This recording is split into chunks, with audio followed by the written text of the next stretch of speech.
waraysi ka qaadi doonaa aqoon-yahan maxamuud xuseen gacmo dheere oo ah dhalinta reer Somaliland dibadna ku soo bartay dawasho wacan. Assalaamu calaykum waraxmatullaahi wabarakaatuh. Daawadayaal ku soo dhawaada channelka Official Media oo inoo marti yahay aqoon-yahan injineer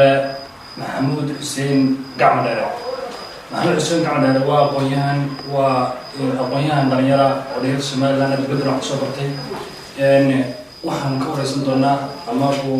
marxaladda dalka ayuu aan ka waraysan doonaa barnaamijkeena insha Allah. محمد بسوا لو جانا قالوا في السورية. أهم وقت ما صرت أنا دولة. إنجنير محمد وديني يا سؤال شو ذكرت international law وحدية وطن كله أما بوحية شنطة قرض إلا أقاصد إنه وديها شنطة قرض وقع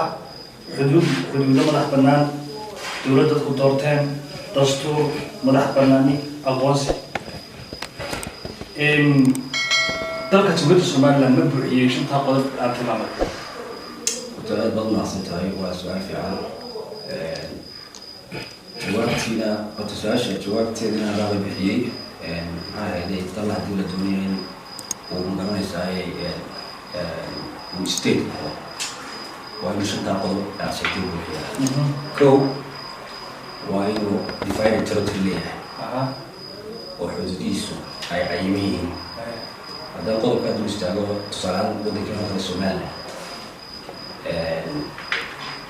حدودي بريتش من الجتين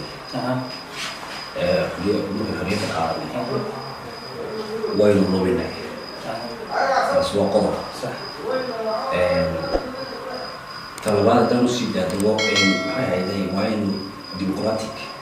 governance ليه صح أو تعاون لنا oo doorashada saddexdii xukuumadda u dambeeyay doorashada ugu gaay constitution one man ho in hay'ad sharci dastuur one man ah sovereignty one man ho edi inama farqayso oo inaga madax bannaan maxay hayday madax bannaanida iyo boolistaagida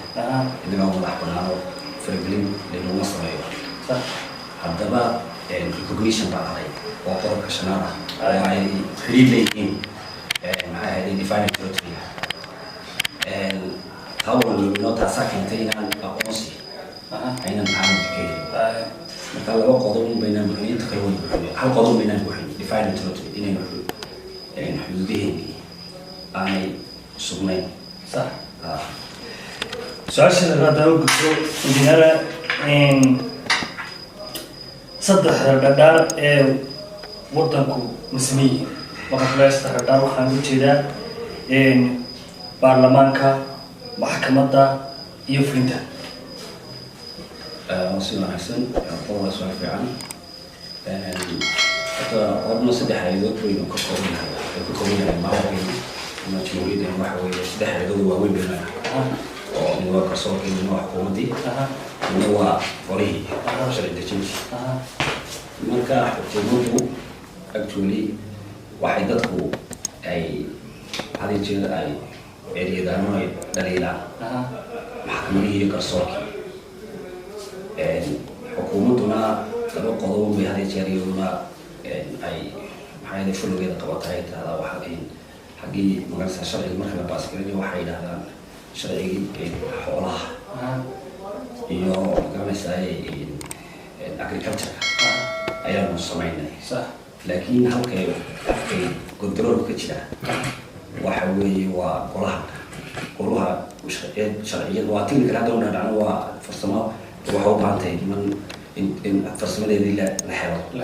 sharcigu wuu tuulan yahay oo waxaa ka mid ah oo sharciyada badan baa tuulan oo aan la baas karayn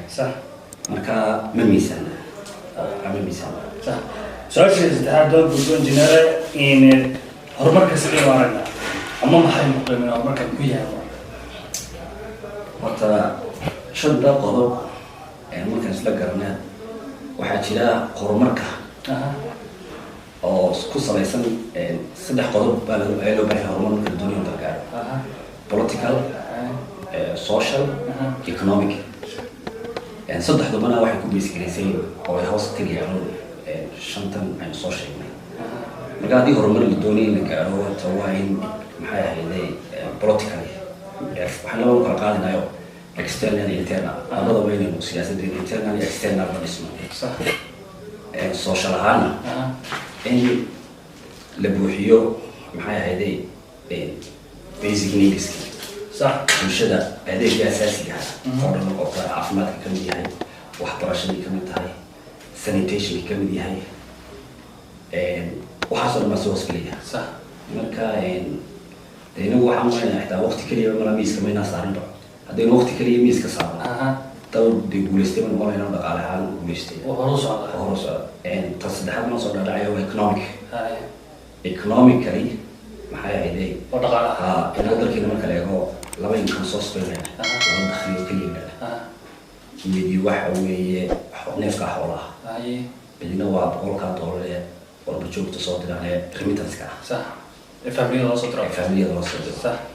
taa waxa dhaafsiisan haddii economical la doonayo inay dhisno taasi laguma filna haddii la doonayo economical la dhisan waxa loo baahan yahay in human capital waxa laga sameeyo unemployment baahsan baa jirta dhalinyarta waxa loo baahan yahay maal ilaa miskiin hanti laga dhigo la maalgasho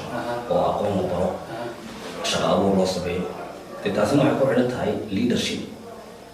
maxay ahayday hogaamin sax inay helno taasina inoo noqotay iminka